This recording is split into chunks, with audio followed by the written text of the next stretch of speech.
హరీష్ గారు, మీరు తీసిన సినిమాల్లో 'గబ్బర్ సింగ్'కి చాలా స్పెషల్ ప్లేస్ ఉంది. అవునండి.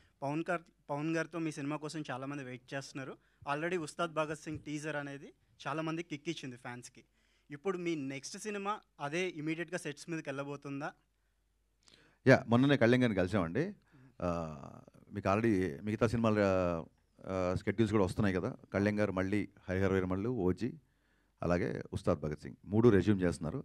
సో నాకు తెలిసి ఇమీడియట్గా షూటింగ్ అదే ఉంటుండొచ్చు. డేట్స్ కన్ఫర్మ్ అయిన తర్వాత నేను మీడియాతో షేర్ చేసుకుంటాను. రీసెంట్గా మీరు చిరంజీవి గారితో ఒక యాడ్ డైరెక్ట్ చేశారు. మళ్ళీ చిరంజీవి గారితో సినిమా ఏమన్నా అప్పుడు డిస్కషన్ జరిగిందా? ఖచ్చితంగా అండి. చిరంజీవి గారు ఎప్పుడు కలిసినా, నేను ఆయన ఎప్పుడు కలిసినా ఫస్ట్ నేను మాట్లాడేది, సార్ మన కాంబినేషన్ సినిమా అలా ఉండాలి, ఇలా ఉండాలి, ఏం ఆడుకుంటాం. మన యాడ్ కూడా చాలా ఎంటర్టైనింగ్గా వచ్చిన యాడ్, ఆయనకి బాగా నచ్చింది. డబ్బింగ్ చెప్తున్నప్పుడు చాలా అప్రిషియేట్ చేశారు. సో నేను ఒక నేచర్ లా అని నమ్ముతానండి. మనకి నేను చెప్పే కదా, మిరపకాయ సక్సెస్ తర్వాత నేను వేరే ప్రొడ్యూసర్ దగ్గరికి వెళ్తుంటే కళ్యాణ్ గారి నుంచి కాల్ వచ్చి గబ్బర్ సింగ్. సో నేను గబ్బర్ సింగ్ తీసా అని అనుకోను. గబ్బర్ సింగ్ సినిమా నన్ను చూస్ చేసుకుంది అనుకుంటా. నేచర్ కాల్ అది, ప్రకృతి సహజంగా వచ్చిన ఒక decision, universe call actually. So అందుకు నేను చిరంజీవి గారితో కూడా ఆ యూనివర్స్ ఆ కాల్ తీసుకున్నప్పుడు I think it will happen అండి. నేను కూడా వెయిటింగ్ అండి. మీరు అడిగిన ప్రశ్న ఒకసారి చిరంజీవి గారే నన్ను అడిగారు. నువ్వు నవ్వుతున్నావు, సరదాగా చెప్పు, నువ్వు కళ్యాణ్ గారి ఫ్యానా నా ఫ్యాన్ అన్న కరెక్ట్ చెప్పు అన్నారు. అంటే నేను అన్నాను, లక్ష్మణుడికి దండం పెట్టినవాడు రాముడి భక్తుడు కాకుండా పోతాడా అని చెప్పాను నేను. గణేష్ అయితే ఇప్పుడు హరీష్ శంకర్ గారు జస్ట్ ఇప్పుడు గబ్బర్ సింగ్ సినిమాని మీరు టేకప్ చేసినప్పుడు ఒక దబంగ్ రీమేక్ని తీసుకుని దాన్ని చాలా అత్యద్భుతంగా ఫ్యాన్స్కి ఎలా కావాలో, అంతకుముందు కొంచెం కళ్యాణ్ గారు కొంచెం డిస్మల్ స్టేట్లో ఉన్న దాన్ని మీరు ఈ సినిమాతో ఎక్కడికో తీసుకెళ్లారు సార్. ఈ గబ్బర్ సింగ్ అనే సినిమాతో ఇందాక గణేష్ బాబు చెప్తున్నట్టుగా ఆ సినిమా మీరు చేస్తున్నప్పుడు పవన్ కళ్యాణ్ గారు దీన్ని ఎట్లా మీరు అసలు గేజ్ చేసి ఆ విధంగా ప్రజెంట్ చేశారండి? What was your experiment are experience? అది చాలా చాలా విచిత్రమైన కాదండి. మీరు అన్నారు కదా బిఫోర్ సినిమాలు కొంచెం డిసప్పాయింట్ చేశాయని.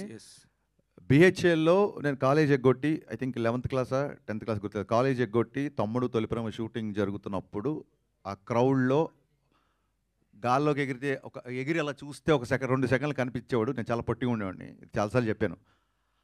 అంత అభిమానించే హీరో సినిమాని ఒక అభిమాని ఎలా చూడాలనుకుంటాడు? నేను అనుకుంటున్నట్టుగా కళ్యాణ్ గారు ఒక తమ్ముళ్ళలోనో తొలిప్రేమలో ఖుషిలో చేసినట్టుగా డ్యాన్సులు కానీ, ఆ ఎనర్జీ కానీ, ఫైట్లు కానీ, విలన్తో ఉండే కాన్ఫ్రంటేషన్ కానీ, ఇవి ఆ బిఫోర్ సినిమాల్లో మిస్ అవుతున్నాయి. సో ఇది కొత్తగా నేను గేజ్ చేసింది ఏం లేదండి. నేను కొత్తగా కళ్యాణ్ గారు నేను చూపించలేదు. మనం ఏ కళ్యాణ్ గారిని అయితే మిస్ అయిపోయామో ఆ కళ్యాణ్ గారు మళ్ళీ రావాలి అన్న ఒకే నేను థియేటర్లో కూర్చొని నేను కాగితాలు చింపి నేను విజిల్ చేసిన కళ్యాణ్ నాకు మళ్ళీ కావాలి. సో ఆ కళ్యాణ్నే నేను చూపించాలి అన్నట్టుగా చూపించాం. అంతే తప్ప దాంట్లో ఎక్స్పెరిమెంట్ కానీ ఏమీ లేదు. అదొక చిన్న రిక్వెస్ట్ పాత్రికేయులకి. ఇప్పుడు మీరందరూ ఇక్కడ ఉన్న ఫ్రంట్ రోలో కూర్చున్న వాళ్ళందరూ గబ్బర్ సింగ్ వచ్చినప్పుడు కూడా మీరందరూ రిపోర్టర్స్గానే ఉన్నారు. గబ్బర్ సింగ్ అప్పుడు కాలేజీలో ఉండి వేరే పర్సన్ రిపోర్ట్ అయిన వాళ్ళు ఎవరన్నా క్వశ్చన్స్ వేస్తే బాగుంటుంది. కొత్త నీరు హరీష్ శంకర్ ముందు విజువల్స్ చూసినప్పుడు విజువల్స్ అన్ని వేశారు మీరు, థియేటర్ విజువల్స్ అని.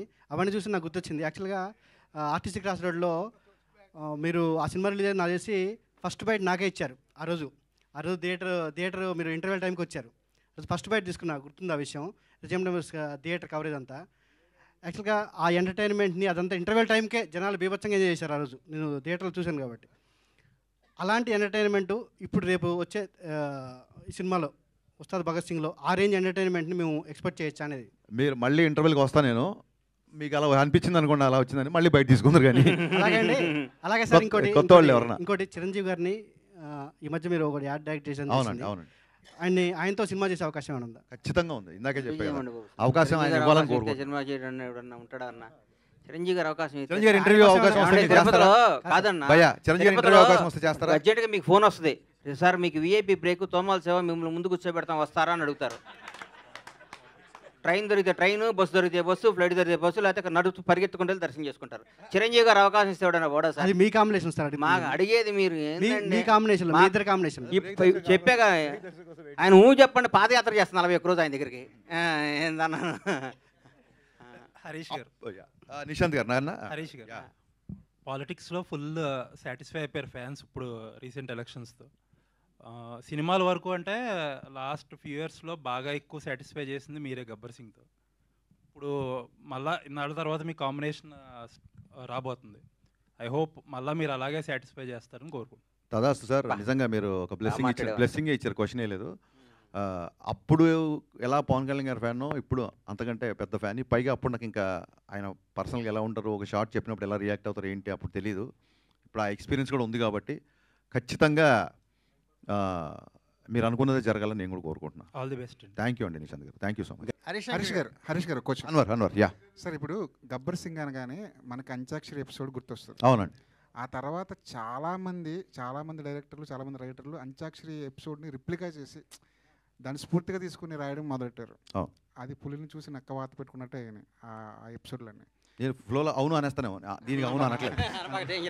అది రాస్తారు మళ్ళీ. ఓకే, ఇప్పుడు ఉస్తాదులో అలాంటి ఎపిసోడ్ ఏమన్నా ప్లాన్? కాదండి, నాకు గబ్బర్ సింగ్ వచ్చిన బెస్ట్ కాంప్లిమెంట్, మీరు మరిన్న క్వశ్చన్ నాకు అర్థమైంది. గబ్బర్ సింగ్ వచ్చిన బెస్ట్ కాంప్లిమెంట్ ఏంటంటే, ఇందాక త్రివిక్రమ్ గారు ఆ వీడియోలో త్రివిక్రమ్ గారు మాట్లాడుతారు, హరీష్ బాగా రాశాడు, బాగా చూపించాడు, కళ్యాణ్ గారిని ఫ్యాన్స్ ఎలా అన్నారు.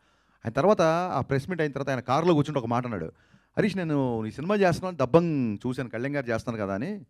అందులో మదర్కి వాడే ఒక ఇన్హేలర్ తప్ప, దబంగ్లోంచి ఒక చిన్న ఇన్హేలర్, అది తప్ప ఇంకేం వాడలేదు. ఆ ఇన్హేలర్ని ఎందుకు రీమేక్ రేట్స్ అన్ని కోట్లు ఇచ్చి కొన్నారు, మామూలుగా మార్కెట్లో దొరుకుతుంది కదా ఇన్హేలర్ అన్నారు. That is the biggest compliment for me.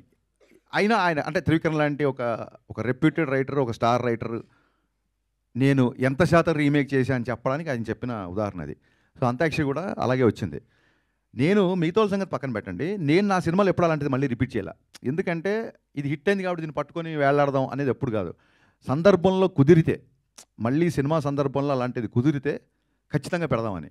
So exact antakshari కాకపోయినా ఒక మ్యూజికల్ ఐటమ్ ఒకటి ఉత్సాహంలో ఉంటుంది, అది డెఫినెట్గా థియేటర్లో మంచి ఉత్సాహాన్ని ఇస్తుంది అందరికి. మళ్ళీ ఒకసారి థియేటర్లు షేక్ అవుతాయి అన్న ఒక నమ్మకం ఉంది, అవుతే లేదో చూద్దాం.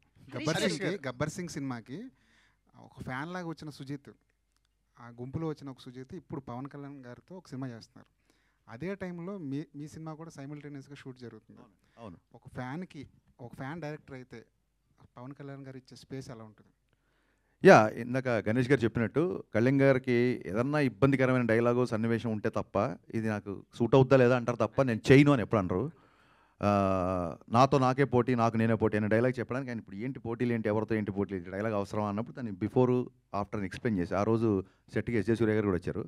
నెక్స్ట్ ఇంట్రెస్టింగ్ ఏంటంటే సుజిత్ రెడ్ కాశీ తువ్వాలు కట్టుకొని గబ్బర్ సింగ్ చూస్తూ బయటకు వచ్చిన వీడియోస్ నేను కూడా చూశాను.